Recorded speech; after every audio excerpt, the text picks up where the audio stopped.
امام حسن کو کہا حسن بیٹا میرے صحابہ کو کہو دور چلے جائے کیونکہ میرے بیٹیوں کے رونے کی آواز جو ہے وہ نہ سنے۔ مولا آج تو گھر میں زینب کے رونے کی آواز یہ برداشت نہیں کرتا کوئی غیر سنے۔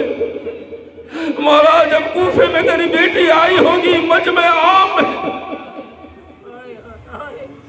مولا کیسے برداشت کیا ہوگا؟ بس ادادر و آخری جملے اب مولا کا جنازہ مولا زخمی حالت میں گھر میں 19 کی شب گزری 19 کا دن گزرا 20ویں کی شب گزری مسلسل صحابہ کرام کا ایک سلسلہ بندھا ہوا ہے مولا کے عیادت کے لیے آ رہے ہیں بیٹے بھی آئے بیٹھے ہوئے ہیں صحابہ بھی آ رہے ہیں لیکن ایک بی بی ہے کبھی پردہ اٹھا کے دیکھتی ہے کاش مجھے بھی تھوڑا وقت مل جائے تاکہ اپنے بابا کے پاس جا سکوں۔ ادادارو جب آدھی رات کا وقت ہوا سب روانہ ہوئے ثانیہ زہرا نے عباس کو بلایا عباس تھوڑا میرے قریب آنا۔ عباس کو کہا بابا سے کہو میں اپنے بابا سے ملنا چاہتی ہوں بس 2 جملے۔ جیسے نا ثانیہ زہرا آئی ہے اپنے بابا کے پاس مولا نے ثانیہ زہرا کو کہا ہے زینب قرآن کی تلاوت کر آخری وقت میں تلاوت سننا چاہتا ہوں۔ جیسے نہ تلاوت شروع کی جناب امیر المومنین نے کہا اے زینب مجھے اطمینان ہو گیا کیونکہ تیرا لہجہ بھی وہی ہے جو علی کا لہجہ ہے۔ بس ادادارہ نے زید شدہ 21ویں کی شب آ گئی مولا کی شہادت ہو گئی اور مولا کا جنازہ چلنے لگا۔ آگے حسنین تھے پیچھے جبرائیل تھے۔ آج 21ویں کوفہ میں علی کی بیٹی پردیس میں یتیم ہو حسنین علیہ السلام بھی یتیم ہو۔